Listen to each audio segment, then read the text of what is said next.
Doctor López-Gatell, doctora Lomía, un gusto en saludarles a ustedes y al auditorio y compañeros por aquí. Doctor, hay una cuestión que fue anunciada la semana pasada y yo le quiero pedir su comentario al respecto. Por ahí el Sindicato de Trabajadores al Servicio de los Poderes del Estado Mexicano, de la Federación, manifestó una queja en términos de que ellos se negaban a regresar a sus actividades cotidianas en tanto no fueran vacunados todos. A los 3 días, la Secretaría de la Función Pública del Gobierno Federal anunció que en efecto no tienen por qué regresar y que será hasta el 31 de julio. Se entiende la situación de alguna manera desde cierta perspectiva, sin embargo, la mayoría de los mexicanos, de los ciudadanos, no la comprendemos del todo, puesto que todos nosotros hemos seguido trabajando, haciendo nuestras actividades cotidianas, porque nosotros tenemos que trabajar para vivir, y al parecer, bueno, pues los trabajadores sindicalizados, y conste que no es ninguna grilla, pues están muy cómodos porque siguen percibiendo sus sueldos y sus prestaciones sin necesidad de acudir a sus centros de trabajo. La pregunta en particular es al respecto de qué es lo que justifica esta excepción que se hace al 1.200.000 trabajadores afiliados al Sindicato Único de Trabajadores al Servicio de los Poderes del Estado, puesto que el resto de la población económicamente activa, pues sí hemos tenido que tomar los riesgos, trabajar, acudir a nuestros centros laborales y seguir con nuestra vida adelante, obviamente con las medidas de cuidado y las restricciones, bueno, que se han manifestado alrededor de la pandemia. Si puede comentar al respecto, y tengo otra pregunta, por favor. Con mucho gusto, Demián Duarte. Es una pregunta que me parece importante e interesante, además, de visualizar. Las personas trabajadoras del sector público, del gobierno de México, nos referimos al gobierno federal, tienen un único patrón, un único contratante, que es el Gobierno de México. Por supuesto, cada quien trabaja en una dependencia o una unidad administrativa, un órgano desconcentrado o descentralizado, y puede tener distintas fuentes de ingreso, distinta nómina. Nosotros en salud, habrá quien está en educación, habrá quien está en transportes, etcétera. Pero nuestro patrón único es el Gobierno de México. Cuando se establece esta disposición de suspensión temporal de las actividades de estas personas, no es porque estén afiliadas a un sindicato en particular y a través de sus afiliaciones sindicales a una federación sindical en particular. No, podrían no estar afiliadas a sindicato alguno, podría ser, quizá algún día lleguemos a esa condición en México, ahora que está revisándose y cambiando la reglamentación sobre libertad de asociación para modernizar al país en un sentido de justicia social y de democracia. Puede ser que a lo mejor en unos años haya distintas representaciones sindicales en los campos del empleo, también del sector público. Entonces no tiene nada que ver, la disposición no es para aquellas personas que están en un sindicato o en una federación sindical en particular, es para quienes son o somos empleadas y empleados del Gobierno de México. La lógica no es una lógica de protección de las personas. Esto es análogo a lo que acabo de comentar respecto a lo colectivo versus lo individual. La disposición que surgió de una disposición técnica cuando establecimos la Jornada Nacional de Sana Distancia, allá por marzo de 2020, y que después continuó en la modalidad diferenciada por estados con la nueva normalidad y el sistema de semáforo de riesgo COVID. La disposición técnica tiene como propósito reducir la movilidad en el espacio público. Recuerden cómo empezó la epidemia, la importancia de suspender la mayor cantidad de actividades en el espacio público. Ahí surgió el quédate en casa, ahí surgió la suspensión temporal de las clases o de las operaciones del sistema educativo nacional, ahí surgió la suspensión temporal de todas las actividades laborales en los sectores público, social y privado, excepto aquellas declaradas como esenciales. ¿Se acuerdan de todo esto? Eso fue marzo, se extendió hasta el final de mayo, después pasamos a la nueva normalidad, el semáforo de riesgo COVID, y así hemos continuado. El gobierno tiene la oportunidad que con una sola disposición administrativa puede sacar de la vía pública, es decir, de el intercambio en la vía pública, de la experiencia de contacto o proximidad física, a justo 1 millón, más de 1 millón de personas que somos empleadas del gobierno. Esto tiene beneficios para todas y todos, no solo para las personas que se quedan en casa. En algunos casos hicimos disposiciones específicas en el acuerdo del secretario de Salud que dio lugar a la Jornada Nacional de Sana Distancia, y establecimos que aquellas personas que tuvieran condiciones de riesgo de complicaciones COVID, mayores de 60 años, que padezcan ciertas enfermedades crónicas, fueran consideradas de alto riesgo y no se les exigiera su asistencia al campo de trabajo. Eso fue una disposición específica. Entonces, como se puede ver, hay disposiciones generales que tienen un efecto de masa, es decir, un gran número de personas fuera del espacio público, y hay otras que sí son dirigidas específicamente a las personas que tienen alguna condición de edad o salud que las hace muy vulnerables. Esto trajo consecuencias desfavorables para la operación de los servicios gubernamentales, incluso para los de salud. En el caso de salud, con variaciones entre entidades federativas, llevó a que se suspendiera la participación en el espacio de trabajo, aquí no en el espacio público, en las ocupaciones de trabajo, de alrededor de 25 o 30% del personal de salud, porque 25% del personal de salud tiene o 60 años de edad y más, o bien alguna enfermedad crónica.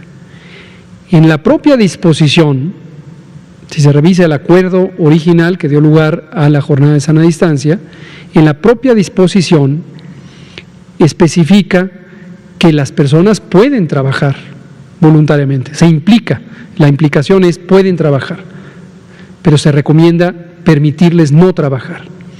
Y ahí vimos reacciones mixtas, vimos varias compañeras, compañeros, trabajadoras y trabajadores de la salud que teniendo esas condiciones de vulnerabilidad prefirieron trabajar por un asunto de vocación, por un asunto de compromiso profesional, por un asunto de entrega altruista a su pasión por servir en los momentos más críticos de esta epidemia, como a la epidemia que llegó a su máximo en julio de 2020 y la segunda ola que llegó a su máximo en la primera semana de enero de este año.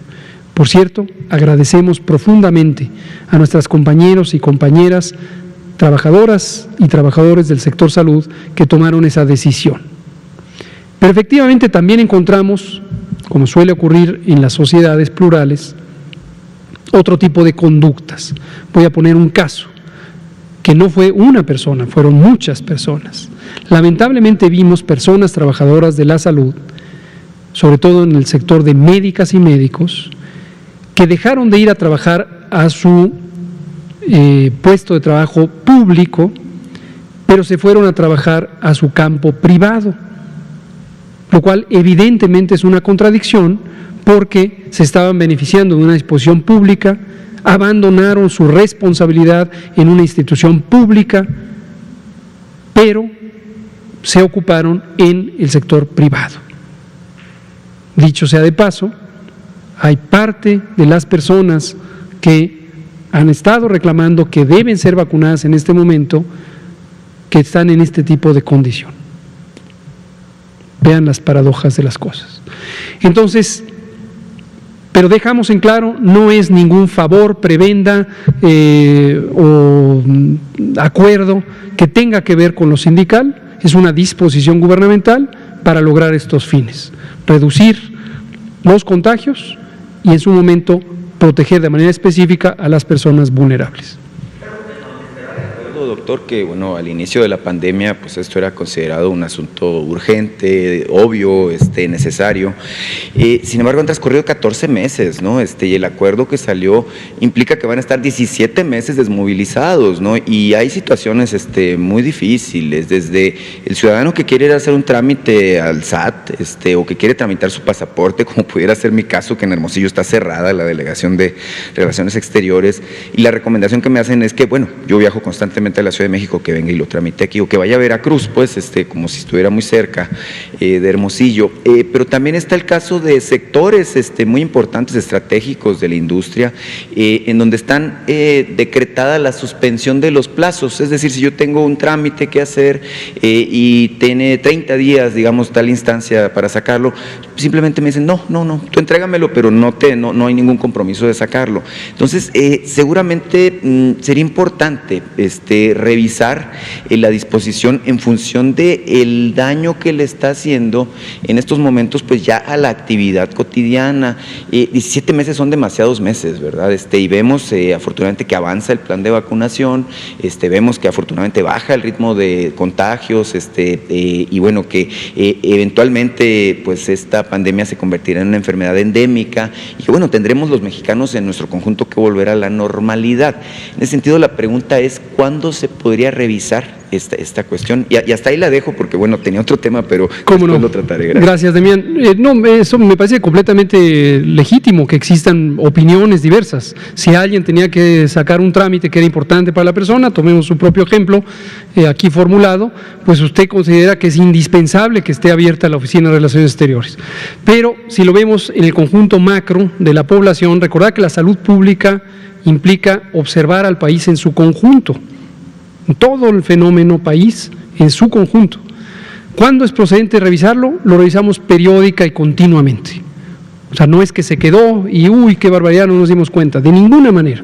Esto lo revisamos periódicamente, hacemos reflexiones sobre los balances de dos cosas, esto lo hemos comentado varias veces: manejar, controlar una epidemia cuando no existen medidas de protección específicas. Ahora existe la vacuna, antes no existía la vacuna, pero la vacuna no se pone de un día para otro. Entonces apenas llevamos ahorita 10% de la población vacunada, es excelente, pero todavía nos falta 90%. Entonces, los balances son entre dos situaciones que conflictúan, que se oponen. Por un lado, queremos reducir la movilidad de las personas. Movilidad no es solamente salir a la calle o viajar o no viajar, es salir al trabajo, es salir a la escuela, es reunirse con las otras personas, es usar el transporte público, es encontrarse en los espacios públicos. Todo eso es la movilidad. Queremos reducirla. ¿Por qué queremos reducirla? Porque eso ayuda de manera directa a que haya menos contagios. Durante muchos meses, en México y en todo el mundo, esa ha sido la herramienta principal y lo sigue siendo. En términos de el efecto principal, este es el mecanismo para reducir contagios. No hay otro, puesto que la vacuna lleva un tiempo para que sea aplicada. Hacerlo tiene la ventaja de controlar la epidemia, pero tiene la desventaja de que afecta la economía, la sociedad, el estado emocional, los trámites, etcétera, etcétera. Si nos vamos del otro lado y abrimos, va a estar muy feliz las personas que necesitan hacer un trámite, pero obviamente va a tener una consecuencia. Para la persona en lo individual, a veces es difícil visualizar qué hay además de uno mismo. Es parte de la naturaleza humana. Entonces, es importante tomar en cuenta el conjunto. Lo revisamos periódicamente. La apreciación de que si es mucho, 17 meses, y debería haber sido, ¿cuánto? ¿12? ¿11? ¿10? Todo depende de lo que esté ocurriendo en términos epidémicos. Ahora, la buena noticia es que llevamos 15 semanas de reducción, 3 meses y medio. Tenemos índices de actividad epidémica que son ahora menores del punto mínimo que logramos en todo lo que va de la epidemia una vez que empezó. Y si seguimos por esta trayectoria, empezaremos a desmontar todas y cada una de las actividades de restricción de la movilidad hasta llegar a un estado casi completamente normal. Pero hay que hacerlo de manera gradual, de manera pausada. Y el semáforo de riesgo COVID nos permite también irlo calibrando en el territorio y en la población. Muchas gracias también. Juan Hernández, Periódico Basta, Grupo Cantón. Buenas noches. Juan Hernández, del Periódico Basta de Grupo Cantón. De esta información que nos acaba de compartir de estas personas que han acudido a instancias judiciales para ser vacunadas y, bueno, coloquialmente saltarse algunas la fila, ¿cuántas, nada más se nos podría detallar cuántos denuncias han estado recibiendo? Y sobre todo lo más importante, más o menos no tienen un porcentaje de cuántas han sido negativas sobre este rubro. Sería todo. Es una buena pregunta, creo. No, en este momento no tengo actualizada la lista o el número de procesos judiciales. En su conjunto ya habíamos mencionado que habíamos tenido más de casi 2,000 de todos los procedimientos judiciales en donde se involucra a la autoridad sanitaria como la autoridad responsable de algo. Hemos tenido hasta denuncias penales, partidos políticos, legisladoras, legisladores, dirigentes de partidos políticos nos han acusado penalmente de cosas como homicidio, como genocidio y cosas de esta naturaleza. Afortunadamente todas esas han sido desechadas por notoriamente improcedentes, usando el término legal. Pero están estas otras que son amparos. El amparo es este recurso legal en donde una persona identifica o percibe que han sido vulnerados sus derechos o restringidos o violados sus derechos, acude al Poder Judicial mediante las instancias correspondientes y un tribunal determina si existe o no evidencia al respecto y establece una sentencia que puede ser restitúyase A, B, C, D situaciones para que se protejan los derechos de la persona. Y a estos son las que me referí hoy. Nosotros no vemos los que terminan en negativo, no sabemos cuántos hay, porque no nos llegan. Los que terminan en positivo, donde sí se le concede en la primera instancia lo que los abogadas y abogados le llaman la suspensión provisional o definitiva, son las que nos llegan a nosotros. Y hemos tenido unas 6 o 7 más o menos hasta el momento, y otras en donde en la segunda instancia se desecha. Se dice, hemos alegado algunas desde la oficina de nuestra abogada general, y en la segunda instancia se dice, efectivamente, no tenía razón el juez de la primera instancia, esto es improcedente, y se suspende la acción en ese sentido.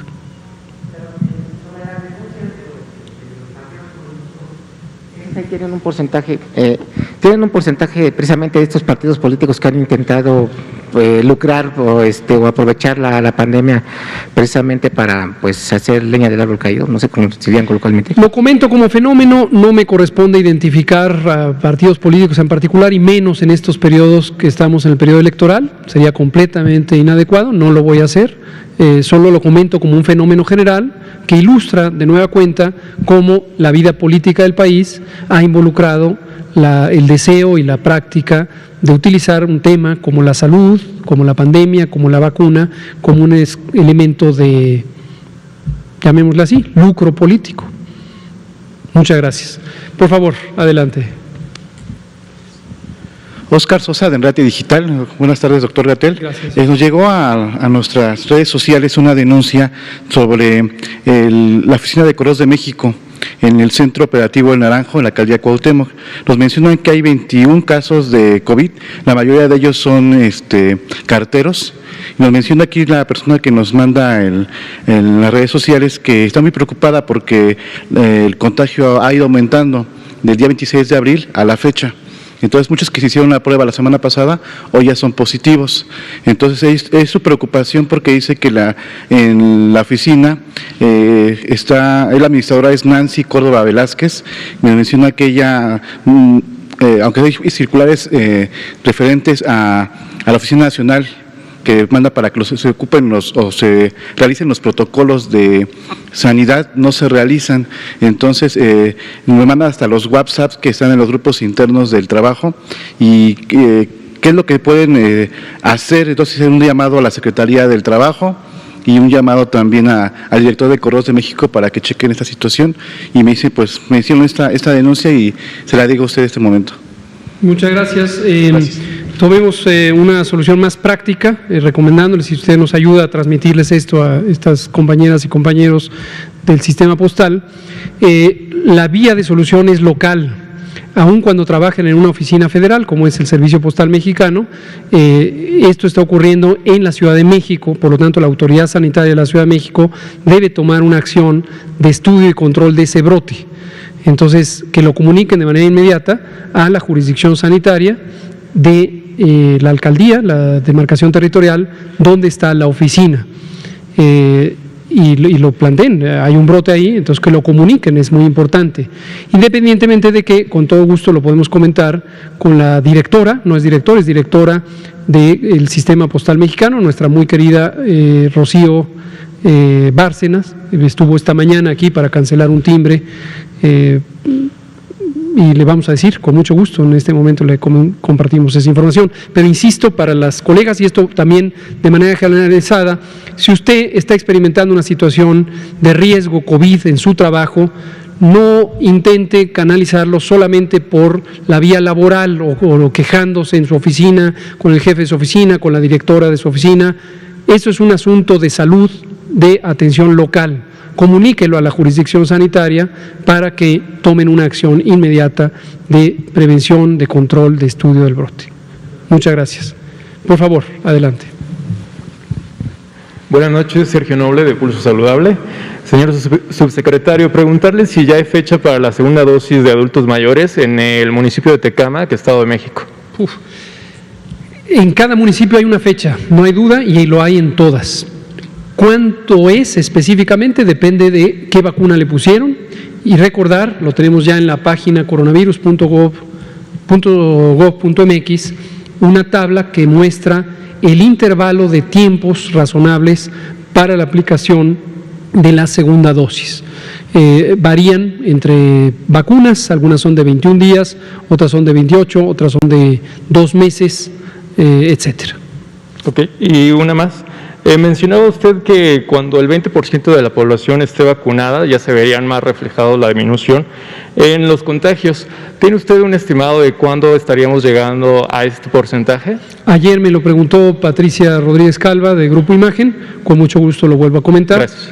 De acuerdo a la velocidad que está teniendo la vacunación y considerando los retrasos que tiene el proceso de entregas de vacunas, no solo para México, sino para todo el mundo, que a su vez dependen de los retrasos en la fabricación de vacunas, consideramos de una manera prudente que posiblemente rumbo a mitad de julio, el 7º mes del año, julio, estaremos llegando a completar gruesamente 24 millones de personas vacunadas. Cuando lleguemos a 24 millones, dado que la población de México tiene 126 millones, gruesamente estaremos en el 20% de población vacunada. Todavía será dentro de la categoría de 50 y más, donde se alcanzará ese bloque. Muchas gracias. Por favor, adelante.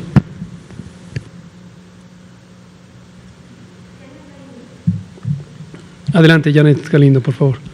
Gracias. Janet Galindo, de Mundo Farma. Doctor, buenas noches. Con respecto a, debido a la pandemia, pues se ha presentado un desabasto a nivel mundial en materias primas para la fabricación de vacunas. Podemos ver ahorita el caso de India, ¿no? Que hay un plan del país para ver cómo vamos a solucionar nosotros esto, o cómo va a venir el abasto y la fabricación aquí en México. Muchas gracias, Jared Galindo de Mundo Farma. Así, déjeme hacer algunas especificaciones. Gracias. La escasez global no ha sido de materias primas de las vacunas. Las materias primas de las vacunas, o APIs, ingredientes activos, como se conocen en el mundo farma, son justamente los productos patentados, el virus vector, los adenovirus en uno de los casos, la hebra de RNA mensajero modificada en las vacunas que son de RNA, y estos son generalmente productos sintéticos, no es material que tenga que extraerse de algún producto vegetal o de un producto mineral, son productos sintéticos. La velocidad de su fabricación es lenta y en condiciones efectivamente de estrés de la economía mundial, la capacidad de producir a veces se ve interferida. Por ejemplo, en la producción de vacunas se utilizan algunos filtros de alta eficiencia para purificar por completo los graneles de las vacunas. Y estos filtros, dada su complejidad tecnológica, solo se fabrican en ciertos lugares. Y este tipo de productos, de dispositivos industriales, a veces ha tenido una fabricación más lenta de lo que se requeriría. Y por lo tanto desabasto en las fábricas de vacunas que existen. Afortunadamente no ha sido el elemento fundamental de retraso. Lo digo afortunadamente porque cuando esto ocurre hay un encadenamiento de los distintos procesos industriales que lleva a un mayor riesgo de desabasto. El ejemplo específico de India, no se trata de una incapacidad de producir vacunas. India tiene una de las mayores fábricas de vacunas del mundo, el Instituto Serológico de la India, y en este momento no están saliendo vacunas de India por una disposición gubernamental, desde mi punto de vista muy legítima, que es priorizar la protección de la población india, ¿no? Ahora, respecto a su pregunta, que me parece también muy útil, sobre si hay un plan, le digo, el plan lo hemos venido comentando desde al menos julio de 2020.